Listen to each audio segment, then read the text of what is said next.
इस वक्त हम आगरा के पीला खार इलाके में हैं। सवाल वही है कि आखिर 22 जनवरी को लेकर लोगों में क्या सोचना है और 22 जनवरी के बाद सियासत में राम की एंट्री हो रही है नहीं हो रही है, ये तमाम चीजें हैं। तमाम चीजों पे बात करेंगे। आप यहीं की रहने वाली हैं? हाँ। क्या नाम है आपका? आयशा। जी तेज बोलिए। आयशा खान। आयशा? आयशा खान। आयशा खान। अच्छा आयशा जी, आपने कुछ सुना है ये 22 जनवरी को मंदिर वगैरह का निर्माण उद्घाटन हो रहा है अयोध्या में? नहीं, हमने नहीं सुना। हाँ? हमने नहीं सुना। नहीं सुना? अच्छा चलिए आप बताइए, आपका नाम क्या है? साहिबा मलिक नाम है मेरा। साहिबा। अच्छा ये बताइए साहिबा जी, अभी जो ये 22 जनवरी को अयोध्या में राम मंदिर का उद्घाटन हो रहा है, तो साहिबा जी इसके बारे में क्या सोचते हैं? क्या सोचते, कुछ नहीं सोचते। अगर उद्घाटन हो रहा तो अच्छी बात है कि कोई चीज़ अगर नहीं बनती है तो उसका उद्घाटन होना चाहिए। लेकिन आप तो साहिबा जी हैं, आपके मन में चाहिए राम का हो या श्याम का हो, दोनों का मतलब एक ही है। कुछ भी कह लो, चाहे अल्लाह कह लो या भगवान कह लो, एक ही बात है। अगर दो अलग अलग होते, भगवान अलग होता, अल्लाह अलग होता, तो अगर दो आसमान होते, एक आसमान क्यों है? इंसान के अंदर एक जैसा ब्लड क्यों है बताओ? एक है ना ऊपर वाला, इसीलिए तो एक जैसा है। तो दशकों तक ये चलता रहा, लड़ाई चलती रही, अदालत में मामला चलता रहा। तो इससे क्या है, ये तो सब चलते हैं, ये तो नॉर्मल बात है। लड़ाई दंगे ये तो सब चलते हैं। कुछ लोग ऐसे होते हैं ना जो समाज को बिगाड़ने की कोशिश करते हैं। इन हर हर हर समय पर होते हैं, ये नहीं कि इसी समय पर कलयुग या सतयुग द्वापर हो, कोई भी युग हो। कुछ लोग ऐसे होते हैं, हमारे समाज में भी होते हैं, हमारे घर में भी होते हैं। घर में भी अगर हमारे 10 मेंबर हैं तो सबकी सोच एक जैसी नहीं होती है। इसी तरह दुनिया में भी सब लोगों की सोच एक जैसी नहीं है कि मिल करके रहें, आपसी भाईचारे से रहें। सबकी सोच अलग अलग होती है। साहिबा जी वोट तो करती ही होंगी। हाँ, वोट करते हैं। तो अभी जनवरी 22 जनवरी और उसके बाद 2 महीने बाद चुनाव आ जाएगा देश में, तो इस चीज का आपको क्या लग रहा है, चुनाव पे असर होगा कुछ इस तरह का? हाँ, असर तो होगा। जो बातें हो रही हैं, जो मतलब जो क्या कहते हैं, जनता को जो जागरूक हो रही है, डिजिटल इंडिया, ये वो फलाना खाना, ये असर तो होता ही है। जो करता है भैया, जो दिखता है वो बिकता है। जो सब दिखेगा तो इंसान वोट देगा उसी को। तो ये राम मंदिर का मुद्दा रहेगा? हाँ, तो राम मंदिर का तो रहेगा कुछ लोगों के लिए, जिनके लिए अच्छा हुआ उनके लिए रहेगा, जिनके लिए बेकार हुआ वो उनके लिए नहीं रहेगा। आप लोगों के लिए क्या रहेगा? हमारे लिए तो सही है भैया, हो जाए तो, ना हो तो बढ़िया बात है। अगर हो गया तो आपके लिए मुद्दा काम का होगा, सरकार जो काम कर रही है। हाँ, तो काम का मुद्दा तो है। काम तो भाई किए है मोदी जी ने, तो काम का मुद्दा तो रहेगा। कैसा काम किया है? अरे ये राशन है, पानी है, ये क्या कहते हैं, ये जो घर दे रही है सरकार, कुछ गरीबों को घर दे रही है, यही सारे मुद्दे हैं। विकास के मुद्दे और कौन से मुद्दे हैं? आप कह रही हैं कि विकास के मुद्दे हैं, ये सियासत में राम नहीं आएंगे? नहीं, राम भी आएंगे, ऐसी बात नहीं है, राम भी आएंगे। अगर कोई चीज़ खंडर पड़ी है या बेकार पड़ी है, उससे तो उस चीज़ का प्रयोग किया जाए, वही अच्छा है। आपका क्या नाम है? रेशमा। रेशमा। अच्छा ये कह रही थी कि रेशमा जी की कोई बात नहीं, राम जी का मंदिर बन गया, कोई फर्क नहीं पड़ता। आपको क्या लगता है, फर्क पड़ता है कुछ? अच्छी बात है। देखो जो चीज़ है तो सही है। देखो कहते नहीं है ऊपर वाला एक ही है, चाहे वो राम में ले लो चाहे ये अल्लाह में ले लो, ये बात इन्होंने सही कही है। लेकिन वहां पे तो लोग कहते हैं ना कि एक मस्जिद थी उसको शहीद कर दिया गया। अब वो कहते नहीं है, बातें जो पुरानी उखड़ती हैं तो वो ही होता है। खैर हमारे नहीं है तो सही करा मोदी जी ने, जो बात है गरीबों के नहीं है सही है। राशन आसन दे रहे हैं, बहुत सौ को पैसा भी दिया है। खैर हमने ही फॉर्म भी भरा है, भी हमें मिला नहीं है पैसा। अच्छा किस चीज के लिए पैसे? ये मकान के नहीं है, आवास विकास का। अच्छा फॉर्म भरे हैं आपने? मिला नहीं है पर अभी पैसा। अनाज वगैरह लेती हैं? हाँ, राशन तो मिलता है। और बस यही तो सुविधा मुद्दा है। आपके लिए राशन ही होगा, दिल में लगेगा नहीं कि अरे यार हमारी मस्जिद शहीद कर दी उन लोगों ने वहाँ? अब खैर देखो, ये सोच अलग है। अब ये तो लड़ाई झगड़े वो लोग खुद ही अपनी उससे करते हैं। आप वोट देने जाएंगे तो आपके दिमाग में क्या होगा कि ये वोट तो राशन? खैर हम जिस दिन से जो मोदी जी आए, हम तो वोट उन्हीं को ही दे रहे हैं। क्यों दे रही हैं उन्हें, क्या कर दिया उन्होंने? कर क्या दिया? सही है, जो सब सही, सबको सही लगता है वो हमको सही लगता है। मतलब आपके दिमाग में ये नहीं, मस्जिद वाली बात नहीं रहे? अब ये तो देखो ऐसी कोई बात है ही नहीं है, सही बात है। क्या कह रही हैं ये, आप सहमत हैं इनसे? जी बिल्कुल सहमत हूँ। आप भी सहमत हैं? जी। क्या नाम है आपका? जी मेरा नाम है नूरिश नाज। ये बताइए 22 जनवरी को राम मंदिर का उद्घाटन हो जाएगा, ये तो प्रसन्न नजर आ रही हैं, आप भी तो नहीं दीप जलाएंगी? नहीं, दीप नहीं जलाएंगे, लेकिन अच्छी बात है ना। देखो जो भी हो रहा है हमारे हिसाब से नहीं हो रहा है। ये सब ऊपर वाले के हाथ में है। जिसके भी हक में हो, चाहे मोदी जी करवाएं चाहे कोई और करवाए, हम सबके साथ हैं, मोदी जी के भी साथ हैं हम। मतलब नाम किसी का हो, करवाता ऊपर वाला है। क्यों ऊपर वाली करवाएगा, हमारे हाथ में तो नहीं, हम क्या कर लेंगे, हम क्या कर लेंगे। ऊपर वाले की मर्जी थी। ऊपर वाले की मर्जी है, अगर वो चाहेगा तो मंदिर बनेगा और वो चाहेगा तो मस्जिद बनेगी, लेकिन जो भी बनेगा हम उसमें सहमत हैं। तो अच्छा चलिए ये बताइए, जब आप वोट करने जाएंगी, अब 2-3 महीने बाद चुनाव है, तो दिमाग में ये बातें होंगी कि आप मंदिर मस्जिद राम अल्लाह? नहीं, हमें वोट देना, हम वोट देने जाएंगे। इन बातों को दिल में रख के करना क्या है। तो क्या होगा, मुद्दे क्या होंगे आपके? मुद्दे क्या होंगे, मतलब मैं बोल तो रही हूँ, जो भी है अच्छा है, जो भी बने। देखिए हम किसी को वोट देते हैं तो सोचते हैं अरे ये आदमी बढ़िया है, ये सही नहीं है, तो भैया बढ़िया क्यों है? तो आप ये ये तो बढ़िया ही है ना, उन्होंने इतनी सुविधाएं तो करेंगे, राशन दे रहे हैं हमें, और भी हमारे जो भी काम है वो भी हो रहे हैं, तो फिर वोट अब जो भी होगा हम नहीं देंगे ना। सामने वाले भी कहेंगे कि आज जितना दे रहे हैं हम उससे ज्यादा देंगे। नहीं, ऐसे कैसे ज़्यादा देंगे, हम जो देखते हुए आ रहे हैं उसी के हिसाब से देंगे ना। यहाँ आगरा में मौजूद हैं, आपके पास वे में बहुत ही करीब है सफाई, ज्यादा दूर नहीं, 2 घंटे के रास्ते में पहुंच जाएंगे। अखिलेश भैया वहाँ के हैं, वो कहेंगे 5 नहीं 15 किलो अनाज। फिर तो वो लालच वाली बात हो गई, लेकिन अपने दिल में अगर अहद है हमें कि हमें इसी चीज़ को देना है, तो वो लालच भी कुछ नहीं कर पाएगा। मतलब आपके दिल में है कि जो दे रहा है उसी के साथ, उसी के साथ लालच नहीं काम आएगा। नहीं, लालच का आप तो मान जाएंगे लगता है। मत पूछिए। क्या ये जो कह रही हैं कि मोदी जी बढ़िया काम कर रहे हैं? बिल्कुल बढ़िया कर रहा है, ये बात सच है कि ये जो कह रही हैं मोदी जी बढ़िया काम कर रहा है, और चाहे वो कोई भी आ जाए कि 10 दे या 10 की जगह 15 दे, उससे मतलब नहीं बनता है। जो इतने वक्त से हमारे संग खड़ा हुआ है वो मायने रखता है। क्या नाम है आपका? शाहीन। शाहीन। करती क्या है आप? मैं कुछ नहीं करती हूँ, घर में रहती हूँ। बच्चे क्या कर रहे हैं? बच्चे छोटे हैं, 2 लड़कियां हैं, 7-7 साल की, एक लड़का है 13 साल का। तो घर में बच्चे, महंगाई बहुत है। बहुत महंगाई है, अब उससे भी क्या करा जाए। मोदी जी तो है। नहीं तो ऐसे कैसे कह देंगे हम कि मोदी जी ने महंगाई कर रखी है। अब सरकार उन्हीं की है ना। सरकार उन्हीं की है, लेकिन हमें थोड़ी नहीं, हम आंखों से नहीं देख रहे हैं ना, ये मोदी जी ने महंगाई कर रखी है, अभी हमें आंखों से नहीं पता है। तो फिर कैसे महंगाई हो कैसे रखी है? महंगाई कैसे भी हो रही हो, इससे हमें मतलब नहीं है। अगर जिस महंगाई हो रही है तो उस हिसाब से पहले तनख्वाहें मजदूरों को 10 रुपए मिला करती थी, तो उस समय सस्ता जमाना था, ठीक।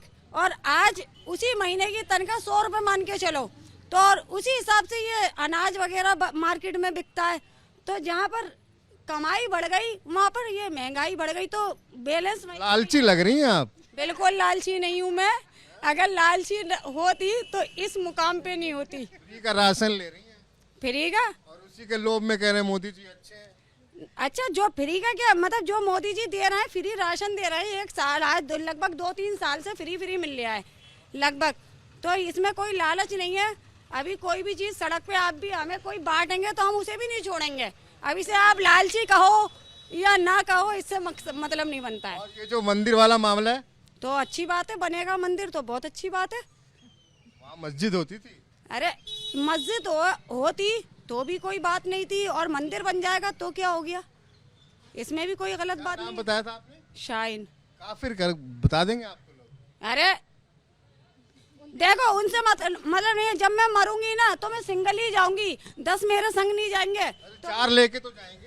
वो मई पटकी आएंगे मुझे, और उसके बाद घर वापसी आ जाएंगे, तो वो मेरे संग कब्र के अंदर नहीं जाएंगे कि लाओ हमारी शाइन चली गई है तो हम इसके संग लेट जाएं, नहीं, वो घर वापसी आ जाएंगे तुरंत, और बस। तो मतलब आप कह रही हैं कि मंदिर बन गया कोई बात नहीं? नहीं कोई बात नहीं है। गुस्सा नहीं है आपके मन में? क्यों गुस्सा क्यों आएगा, ये बताइए, क्यों आएगा गुस्सा। अरे मंदिर मस्जिद शहीद होके, और चलो कोर्ट का आदेश था, लेकिन एक मन में तो मलाल होगा। नहीं, कोई मन में मनाल नहीं है। देखो आप अपनी भक्ति अपने उससे करते हैं, श्रद्धा दिल के अंदर होती है। अच्छा चलो अभी आगरा में है ना, अभी लोग कह रहे हैं कि ताजमहल में तेजो महल है, शिव का मंदिर है। अब बताओ ऐसी ऐसी बातें कर रहे हैं, पास में मथुरा में हंगामा कर रहे हैं, तो गुस्सा तो आता होगा ना? हमें किसी बात पे गुस्सा नहीं आती है, ये तो लोग हैं आपस में लड़ रहे हैं, झगड़ रहे हैं, ये उनकी खूबी है कि क्यों लड़ रहे हैं। देखो जहाँ जो चीज़ हो रही है उसे वहाँ होने दो। अगर मंदिर बनने आए तो अच्छी बात है, मंदिर बन रहा है वो भी अच्छी बात है, तो इसमें लड़ाई झगड़े का मतलब बनता नहीं है। देखो लड़ाई झगड़ों से देश या इस पे चुनाव में कोई फर्क नहीं पड़ेगा। शाहीन जी भी कह रही है कि मुझे अनाज मिल रहा, गल्ला मिल रहा, बहुत खुश हूँ। देखो खुश अनाज से मतलब नहीं बनता है। मेन मुद्दा ये है जहाँ पर जो चीज़ मौजूद है वो वहीं पर ही मौजूद होनी चाहिए। अगर वहाँ मंदिर बनना है तो मंदिर ही बनना ज़रूरी है। तो इसमें कोई गुस्से वाली बात नहीं है और ना नाराज़ वाली बात। रही बात राशन की, नहीं है राशन मुझे अभी हाल 1 साल से मिलना चालू हुआ है, क्योंकि वो मेरे ही खुद गलतियों से नहीं बनवाया मैंने राशन कार्ड, वो मेरी गलती है। तो मतलब आपके लिए कह रही हैं कि चलो जो हुआ हुआ, इससे कोई फर्क नहीं पड़ता, कोई फर्क नहीं। सहूलियतें मिल रही हैं, यही चाहिए। सहूलियतें मिल रही हैं, शांति रहे, वो ही सबसे अच्छी बात है। देखो चलिए देखिए, यहाँ पे ये लोग तो कह रही हैं कि जो भी सहूलियत है और ये तमाम चीजें, चलते हैं आगे की ओर।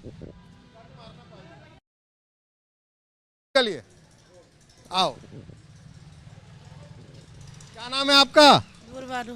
हाँ? नूर बानो। नूर बानो जी, 22 जनवरी को सुना है क्या हो रहा है? हाँ हाँ, क्या हो रहा है? चुनाव डल इलेक्शन। इलेक्शन कहाँ हो रहा है? 22 जनवरी को तो मंदिर का उद्घाटन हो रहा है अयोध्या में, अच्छा। सुना है आपने? मंदिर हाँ हाँ क्या सुना सुना है? सुना है, उद्घाटन हो रहा है। हाँ, मोदी जी हमारे भाईजान है, उनके संग है हम, मोदी जी के। क्यों संग है? हाँ सही है, मंदिर बनना कोई गुनाह है? सही है। लेकिन वो तो कह रहे हैं कि वहाँ आपकी बाबरी मस्जिद होती थी। कोई बात नहीं, सब यहीं रखा रहेगा, बाबरी मस्जिद हो के मंदिर हो, सब कोई दिक्कत नहीं हम लोगों को। मोदी सिलेंडर फ्री में दे रहे, राशन फ्री में दे रहे। मोदी जी ने बहुत 2.5 लाख रुपए दिए। जो इज्जत घर थी वो भी उन्होंने बनवाया। इज्जत घर, शौचालय। हाँ हाँ हाँ, उसके राज में मोदी जी के चक्कर में किसी ने नहीं करवाया इतना। जब जब मोदी जी आए तब तब करवाया है। नूर बानो जी को क्या क्या मिला है? मुझे तो सिलेंडर मिला है फ्री वाला, और राशन वगैरह? राशन मिलता है। 2.5 लाख भी मिल गए? अभी नहीं मिला है, फार्म भरा है मैंने। इज्जत घर? इज्जत घर तो बहुत पहले बना था, हमारा नहीं, मैं तो अपनी तरफ से बनवाया। लेकिन देखिए, चुनाव में तो धर्म की बात होने लगेगी ना। कोई बात नहीं, दब सब यही रखकर है तो इंसान ही, हिंदू मुसलमान सब इन्होंने ही बनवाया, हमें कोई दिक्कत नहीं है। तो वो कहेंगे ना कि भैया वोट तो धर्म के नाम पे ही मांगेंगे। तो हम तो मोदी जी को ही वोट डालते हैं जब भी। मोदी के राज जितना मोदी ने करा है ना, किसी ने करा नहीं है। अब जब मामला आ जाएगा, नाराय तकबीर अल्लाह अकबर करते हुए उधर से को आएंगे। हाँ तो भी जो देखा जाए बाद में देखा जाएगा। अभी के लिए मोदी जी अच्छे लग रहे हैं। और क्या, मोदी जी तो भाईजान है भाई। भाईजान है? हाँ कह रही है मोदी जी भाईजान है। नूर बानो साहिबा, आपका क्या नाम है? अफसाना। अफसाना, आपके भी भाईजान तो नहीं है? हमारे भी भाईजान हैं। देखिए, सुबह सुबह का वक्त है, एकदम सच बोलना है। से आई हूँ, मैं ड्यूटी से उठ कर के आई हूँ। मैं मजदूर औरत हूँ। कहाँ से उठ के आई हैं? ड्यूटी पे से मजदूर औरत हूँ, मजदूरी करती हूँ। अच्छा, मजदूरी करती हैं? हाँ। क्या करती हैं मजदूरी? मैं मजदूरी करती हूँ, ऐसा ही समर अमर के डिब्बे जो बनते हैं, चद्दर का काम करती हूँ। ठीक है, मैं वहाँ से उठ कर के आई हूँ। मुझे पता लगा वहाँ मीटिंग हो रही है मोदी जी के बारे में। मोदी जी हमारे भाईजान हैं। जब से मोदी जी की सरकार आई, इतना किसी ने नहीं करा जितना मोदी जी ने करा। मान लो हम औरतों पे अत्याचार हुआ करता था, कभी कुछ हुआ करता था। 3 तलाक। हाँ, सबसे पहली बात तो ये कि 3 तलाक का मसला उन्होंने जो भी किया अच्छा करा। अच्छा, रही बाबरी मस्जिद की और क्या नाम है राम मंदिर का, तो हम उसकी पूजा कर लें या नमाज पढ़ लें, है तो सारा का नाम उसी का नाम। जाना तो सबको एक ही जगह मर करके, ऐसा तो नहीं है कि वो अलग जाएंगे और हम अलग जाएंगे। भाई देखो, हिंदू जाति है वो भी इंसान है, मुसलमान जाति है वो भी इंसान है ना। इनमें एक मलाल तो होगा ना? क्यों होगा बताओ? मस्जिद शहीद हो गई। नहीं होगा ना, वो क्यों नहीं होगा बताओ?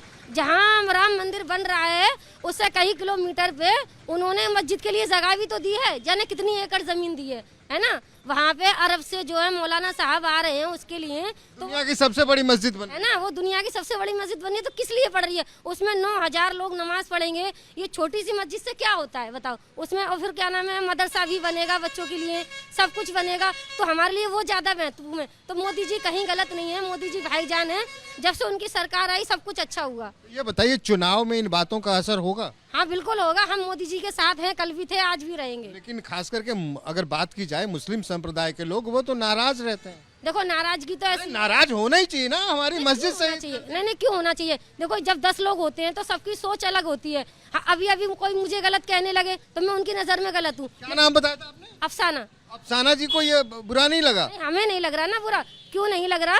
कि हमारी बस्ती में कई हिंदू रहते हैं, कई मुसलमान रहते हैं, तो वो अपनी घंटियां बजाते हैं, हम नमाज पढ़ते हैं। जब उन्हें बुरा नहीं लग रहा तो हमें क्यों लगेगा?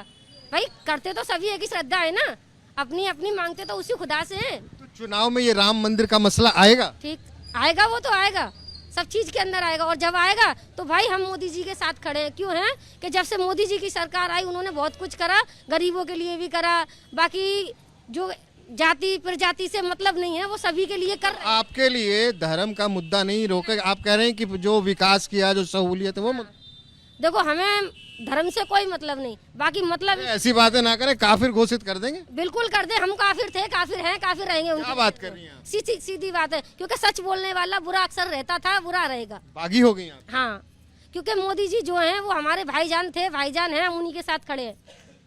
असर दिखाई दे रहा भैया, आगे चलो।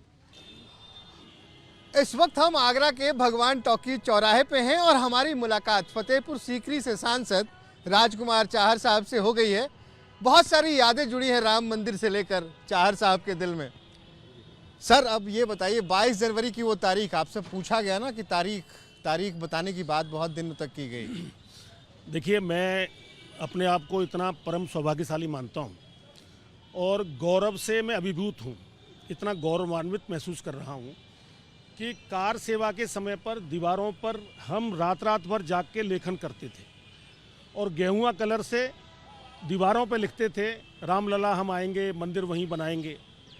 और आज वो समय 1990 और आज का 2024 का वो समय, हमने उस समय कभी कल्पना नहीं थी, पता नहीं कब मंदिर बनेगा।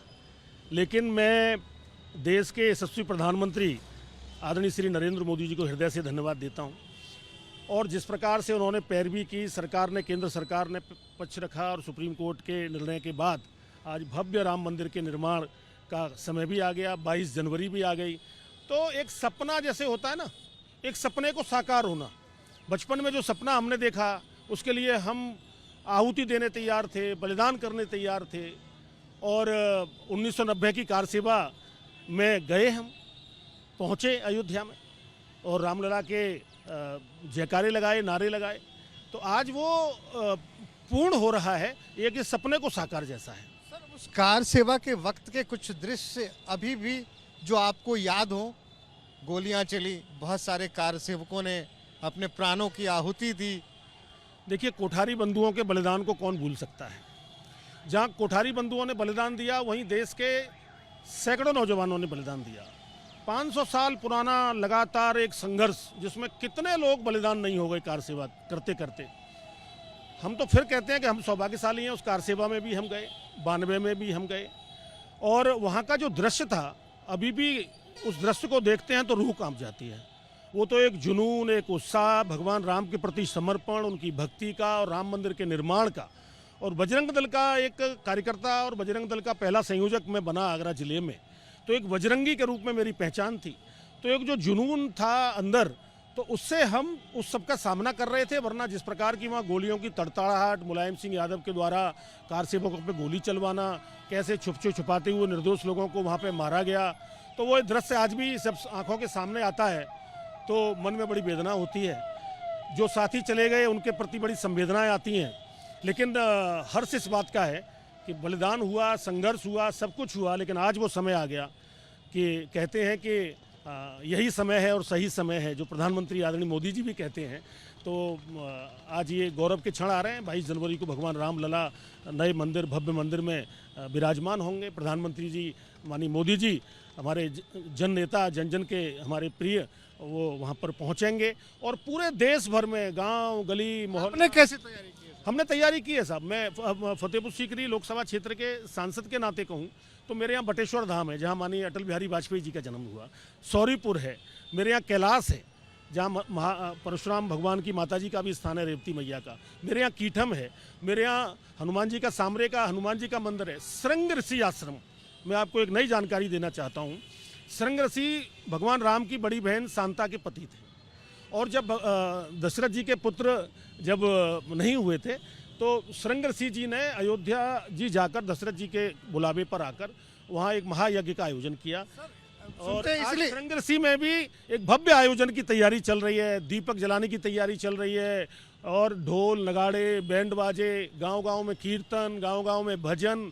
और एक तरफ जहां अयोध्या में पूरा दृश्य जैसे जैसे चलेगा, उसी प्रकार का दृश्य हमारे आगरा जनपद में गांव-गांव, गली-गली, मोहल्ले-मोहल्ले राम भक्त करने वाले। वही मैंने ये सुना सर, यहाँ से आने मुझे भी जानकारी नहीं थी कि आगरा वाले जो हैं वो प्रभु श्री राम को मामा जी बुलाते हैं। हाँ, ये चर्चा लंबे समय से है। अभी आपने बताया ना कि वो शांता, वो मैं बताया, मैं तो सौभाग्यशाली हूँ, मेरे संसदीय क्षेत्र फतेहपुर सीकरी में श्रृंगरसी आश्रम है, बहुत पवित्र स्थल है। आज भी वहाँ पूजा अर्चना होती है, बहुत पावरफुल प्लेस है, ऊर्जा का वहाँ भंडार है। तो क्योंकि शांता जी जो हमारी भगवान राम की बड़ी बहन थी, तो उनके पति थे श्रृंगरसी जी। सर आज से 3 दशक पहले आप बजरंगी थे, कार सेवक थे, राम भक्त थे, ये तमाम चीजें तो अब भी आप में है, राम भक्त हैं। लेकिन अब आप एक सियासतदान भी हैं सर। अब सियासत पे आते हैं। विपक्ष के ये तमाम आरोप हैं कि भारतीय जनता पार्टी प्रभु श्री राम को सिर्फ और सिर्फ सियासत, चुनाव और वोटों के लिए इस्तेमाल करती है। देखिए, ये जिन्होंने पूरे राजनीतिक जीवन में जिन पार्टियों ने, विशेषकर पारिवारिक पार्टियां जितनी भी हैं, कांग्रेस सहित जो भी पार्टियां हैं, वो सब परिवारवादी पार्टियां ही हैं। तो उन्होंने हमेशा तुष्टीकरण की राजनीति की, वो हमेशा डरते रहे भगवान श्री राम का नाम लेने से। किसने मना किया है? आप भी उल्लास मनाइए, आप भी तो राम भक्त हैं। राम हमारे सबके हैं, राम हमारे हृदय में है, पूरी दुनिया के राम हैं। किसने मना किया है इन राजनीतिक दलों से? आप भी ढोल नगाड़े बजाइए, भजन गाइए, अयोध्या में जाइए, राम जी को जय जयकार करते हुए आप घूमिए। मना किसने किया है? कह रहे हैं सर हम करने को तैयार है, लेकिन आप पे आरोप लगा रहे हैं कि भारतीय जनता पार्टी वालों ने प्रभु श्री राम को भी हाईजैक कर लिया। नहीं, ये उनकी ये कहते हैं ना, तुच्छ मानसिकता का द्योतक है उनके ये शब्दावली। भगवान राम सबके हैं और भगवान राम हमारे आराध्य हैं। भारत की पहचान भगवान राम से और अयोध्या से है, कृष्ण से है, कृष्ण जन्मभूमि से है, काशी से है, काशी कॉरिडोर से आज है। तो किसने मना किया है? मैं विपक्षियों से भी सबसे कहना चाहता हूँ, राजनीतिक दलों से, आइए परिवार के सहित घर में अपने दीपक जलाइए, भगवान राम आ रहे हैं, उनका स्वागत करिए। सर आखिरी सवाल, 22 जनवरी इस महोत्सव के खत्म होते ही लोकतंत्र का सबसे बड़ा महोत्सव चुनाव आ जाएगा सर। यहाँ भी प्रभु श्री राम केंद्र में होंगे। देखिए, केंद्र का कहने का मतलब सियासत के केंद्र में। देखिए, राम जी आस्था के केंद्र हमेशा रहे हैं, राम जी समर्पण और पूजा के केंद्र हमेशा रहे हैं, राम जी देश भर के और पूरी दुनिया के आस्था के केंद्र हैं। राजनीतिक गतिविधियां, राजनीतिक चुनाव अपनी जगह है, वो हमेशा आता है और जाता है और जनता तय करती है। तो मेरा मानना यह है कि इस पर जो भी राजनीतिक दल इसको राजनीति से जोड़ के देखते हैं वो ठीक नहीं है। एक सवाल और सर, आपने अभी कहा था कि आप दीवारों पे लिखते थे कि राम लला हम आएंगे, मंदिर वहीं बनाएंगे। उस वक्त भारतीय जनता पार्टी 2 सीटों वाली पार्टी थी सर। इस नारे के बाद कालांतर में आप 80-85 सीटों की पार्टी बने, अब 300 को पार कर गए सर। अब तो रामलला अपने स्थान पे आ गए, 400 का टारगेट। देखिए, मैं पुनः कहूँगा, दीवारों पर लिखना अभी भी मुझे ध्यान आता है कि हम लोग जब टोली की टोली निकलती थी राम भक्तों की, ठंड के दिनों में, इन्हीं दिनों में रात रात भर दीवारों पर लिखते थे, राम लला हम आएंगे, मंदिर वहीं बनाएंगे, धारा 370 हटाएंगे। हमसे बड़ा सौभाग्यशाली कौन है? हम तो जब संसद में गए तो वहाँ उसी दौरान देखिए धारा 370 भी हटी। देश के गृह मंत्री और वर्तमान भारत के नए भारत के लौह पुरुष श्री अमित शाह जी ने धारा 370 को देश के प्रधानमंत्री श्री नरेंद्र मोदी जी के नेतृत्व में हटाया, और वो भी सपना साकार हुआ। धारा 370 के बारे में भी हम दीवारों पे लिखते थे, राम लला के लिए भी लिखते थे। तो हमारे सपने तो पूरे हो गए, सपने साकार हो गए साहब। हम तो बहुत खुश हैं, और हम तो ये जानते हैं कि सियासतदार अपनी सियासत करें जिसको करनी है। राम के भक्त तो हम हमेशा रहे हैं और हमेशा रहेंगे। सर अब टारगेट इस बार 400 पार का है, राम जी तो चाहिए होंगे। देखिए, मेरा मानना यह है कि ईश्वर की कृपा तो रहती है ही, बिना ईश्वर की कल्पना तो कोई कर ही नहीं सकता है। राजनीतिक व्यक्ति कोई कुछ भी कहे। चुनाव आ रहा है 2024 में, और जिस प्रकार देश के प्रधानमंत्री श्री नरेंद्र मोदी जी ने जो देश भर के लिए, देश की जनता के लिए जो कार्य किए हैं उनके जनहित में, वो आम जनमानस के जहन में है, आम जनमानस उनको जानता है। तो उसको लेकर जनता में उत्साह है, और मैं कहूँगा प्रचंड बहुमत से भारतीय जनता पार्टी की सरकार 2024 में बनेगी। पहले से भी ज़्यादा सीटें हम जीतेंगे, ये विश्वास है। और मोदी जी पर पूरे देश को विश्वास है। देश की जनता मोदी जी को प्यार करती है और उनको तीसरी बार देश का प्रधानमंत्री बनाएगी। धन्यवाद सर। तो ये थे हमारे साथ फतेहपुर सीकरी से सांसद राजकुमार चाहर साहब। सुना ही आपने, ये कह रहे थे कि आज से 3 दशक पहले मैं एक बजरंगी था, अब संसद में भी हूँ, लेकिन अभी भी राम भक्त हूँ। कह रहे हैं कि प्रभु की कृपा तो रहेगी ही, लेकिन देश प्रधानमंत्री के कामों पे भी विश्वास करेगा। चलिए चलते हैं आगरा शहर में, जहाँ के लोग प्रभु श्री राम को अपने मामा के नाम से बुलाते हैं। आइए। 22 जनवरी की वो तारीख बहुत ही करीब आ गई और राम भक्तों में तो उत्साह है ही, लेकिन सियासतदानों में भी अब इस बात को लेकर ये होड़ मची है कि राम किसके। इस वक्त हम आगरा में मौजूद हैं और हमारे साथ मौजूद हैं समाजवादी पार्टी के राष्ट्रीय महासचिव और पूर्व केंद्रीय मंत्री रामजी लाल सुमन। सर नमस्कार। थैंक यू, नमस्कार सर। अब ये राम मंदिर की तारीख आ गई, राम भक्त तो जाएंगे ही, जो श्रद्धालु हैं वो जाएंगे, उनके मन में उमंग है, उत्साह है और राम सबके हैं, लेकिन खास करके सियासतदानों में ये होड़ है कि राम किसके। राम तो सभी के हैं, लेकिन जो असली राम है उनकी इनको चिंता नहीं है। गांधी के राम कौन थे? गांधी कहते थे ना मंदिर में, ना मस्जिद में, ना गिरजे के आसपास में, ढूंढ ले कोई राम मिलेंगे दीन जनों की भूख प्यास में। तो असली राम है, उसकी इन्होंने चिंता नहीं है। ये जज्बाती माहौल पैदा करके देश को गुमराह करने की कोशिश कर रहे हैं, जो इनका पुराना काम है। तो राम पर ये के बारे में ये ठेका लेना कि राम सिर्फ हमारे ही है, मर्यादा पुरुषोत्तम राम सबके हैं, हमारे भी हैं। लेकिन सर वो तो कह रहे हैं कि आप देखिए ना, राम जी जिसके हैं उन पे लगातार उनको आशीर्वाद मिलता जा रहा है। कभी 2 सांसदों वाली पार्टी जब से प्रभु श्री राम को अपने साथ लेकर चली है, अब वो 303 सांसदों वाली पार्टी हो गई है और अब दावा कर रहे हैं कि इस बार तो मंदिर बना दिया 400 के पार। ये जज्बाती आशीर्वाद है। एक राजनीतिक कार्यकर्ता होने के नाते मेरा जो अनुभव है, भावना की, जज्बात की अतिवाद, चाहे वो जाति के नाम पर हो या धर्म के नाम पर, उसकी उम्र लंबी नहीं होती। और मैं समझता हूँ जितना लाभ बीजेपी को मिल चुका जज्बाती सवालों पर, भविष्य में उसके मिलने की संभावना नहीं है। सबसे ज़्यादा सर अगर आक्रमण है तो वो खास करके राम मंदिर मुद्दे को लेकर आपकी पार्टी पे लगातार आक्रमण किए गए। ये भी कहा गया कि ये कार सेवकों की इन्होंने हत्या की, सरयू की नदी के पानी को लाल कर दिया, ये तमाम आरोप आपके ऊपर लगाए गए। सर हम जब प्रधानमंत्री बनते हैं, वजीर आजम बनते हैं, वजीर आला बनते हैं, तो उस समय हमारे सामने संविधान होता है, आइन होता है। उसकी हम कसम खाते हैं कि हम चाहे जिस धर्म को माने, लेकिन दूसरे धर्म के मानने वाले को तकलीफ नहीं देंगे। मुलायम सिंह यादव, जिन्हें हम नेताजी कहते हैं, उस समय उत्तर प्रदेश के मुख्यमंत्री थे। और मैं समझता हूँ इस देश की सभ्यता संस्कृति को बचाने के लिए मुलायम सिंह जी ने जो उस समय काम किया, मैं उसको सही मानता हूँ। ये बताइए सर कि प्रधानमंत्री वहां जा रहे हैं प्राण प्रतिष्ठा समारोह में, आपने आइन संविधान की बात कर ली, इसलिए मैं पूछ रहा हूं सर कि एक प्रधानमंत्री एक खास संप्रदाय के मंदिर के उद्घाटन के लिए वो जाते हैं, तो संवैधानिक रूप से आप इसे कैसे देखते हैं? प्रधानमंत्री वहाँ क्यों जा रहे हैं? कह रहे राम भक्त। रामनाथ कोविंद पूर्व राष्ट्रपति, द्रौपदी मुर्मू वर्तमान राष्ट्रपति, इनको मंदिर में नहीं जाने दिया। मैं समझता हूँ अच्छी परंपरा ये होती है कि श्री नरेंद्र मोदी बजाय अपने खुद के हिंदुस्तान की राष्ट्रपति से इसका उद्घाटन कराते। तो एक संदेश चाहता लोगों के बारे, लोगों को ये धारणा बनती कि आदिवासी जो राष्ट्रपति बनाई गई है वो सिर्फ नाम के लिए नहीं है, लेकिन उनके साथ सम्मान का व्यवहार भी होता है। और मैं समझता हूँ इस राम मंदिर के उद्घाटन के लिए सबसे सटीक अगर कोई नाम था तो राष्ट्रपति था।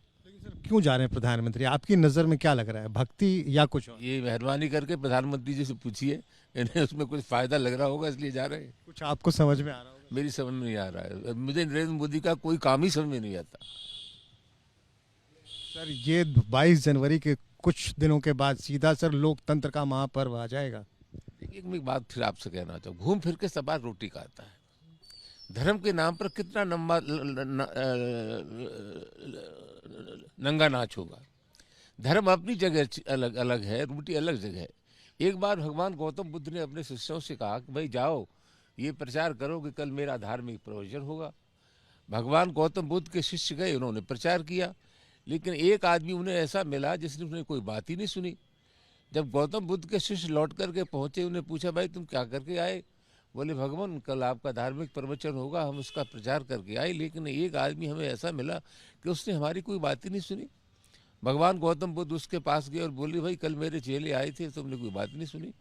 वो आदमी बोला भगवान मैं बात क्या सुनता, मैं 4 दिन से भूखा था। भगवान गौतम बुद्ध ने अपने शिष्यों को डांट लगाई और कहा जिंदगी में एक बार याद रखना, रोटी से बड़ा सवाल दुनिया का कोई सवाल नहीं है।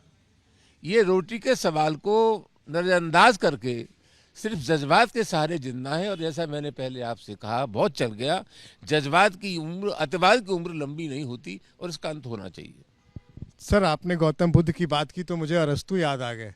उन्होंने कहा था कि धर्म का नशा, इससे बड़ा कोई नशा नहीं होता। अलग सवाल है, लेकिन सबसे बड़ा सवाल मैं फिर कहना चाहूँगा आपसे, रोटी से बड़ा सवाल दुनिया का कोई सवाल नहीं है। धर्म के नशे से आपको आंशिक रूप से, क्षणिक रूप से लाभ तो हो सकता है, अंतोगत्वा पेट का ही सवाल आता है। सर, 30 सालों से राम सियासत के केंद्र में हैं। ये बिल्कुल सही है, लेकिन इससे पहले अगर आपको ख्याल होगा, जज्बाती बाबरी मस्जिद की शहादत हुई, उसके बाद बीजेपी की ताकत हो गई। फिर बीजेपी की ताकत का क्या हश्र हुआ? 2012 की विधानसभा में इनके कितने लोग थे? तो आहिस्ता आहिस्ता अगर आप देखेंगे कि हिंदुस्तान की राजनीति में ये प्रयोग पहले सब हो चुके हैं, ये कोई नया प्रयोग नहीं है। और मैं फिर आपसे कहना चाहता हूँ, अतिवाद इस देश में नहीं चल सकता। इस देश में विभिन्न जाति और धर्मों के लोग रहते हैं, अंतोगत्वा इस देश में जो सबको साथ लेके चलेगा वही सियासत करेगा। आखिरी सवाल सर, ये इस चुनाव में, 2024 के चुनाव में आपको क्या लगते हैं कि कौन से मुद्दे होंगे और क्या राम फैक्टर एक बड़ा मुद्दा होगा? ये तो बीजेपी जाने, लेकिन मैं समझता हूँ वक्त का तकाजा है कि बीजेपी के खिलाफ जो लोग साफ दिमाग के लोग हैं उनको गठबंधन करना चाहिए। और ये बात सही है कि अगर हम एक ही राय के लोग होते तो अलग अलग पार्टियों में के होते तो कोई कॉमन मिनिमम प्रोग्राम बनना चाहिए, उस आधार पर राजनीति होनी चाहिए। और एक बात और मैं कहना चाहता हूँ कि जो बड़ी पार्टी है कांग्रेस पार्टी, उसको बड़ा दिल दिखाना चाहिए और लोगों को एडजस्ट करना चाहिए। हाँ, व्यावहारिक बात ये जरूर है कि इस सत्य को स्वीकार करना चाहिए कि जिस प्रांत में बीजेपी के खिलाफ जो बड़ी पार्टी है, उस प्रांत में उस पार्टी को पूरी आज़ादी होनी चाहिए गठबंधन करने की। सर, राम फैक्टर से हटते हुए चूंकि आपने गठबंधन की बात की, क्या आपको लगता है सपा और बसपा एक साथ इंडिया अलायंस में आएंगे? देखिए, जहाँ तक बसपा का सवाल है, मैं बहुत पहले से कह चुका हूँ, बसपा हर काम वो करेगी जिससे बीजेपी को लाभ हो। पिछली बार 2019 के चुनाव में बसपा और हमारा गठबंधन था। बसपा 2014 में एक भी लोकसभा की सीट नहीं जीत पाई, हमारी मदद से वो 10 सीट जीत गए, हम 5 के 5 रह गए। तो बसपा का जहाँ तक सवाल है, क्योंकि बसपा ने तो स्टैंड बहुत पहले क्लियर कर दिया है कि हम तो अकेले लड़ेंगे।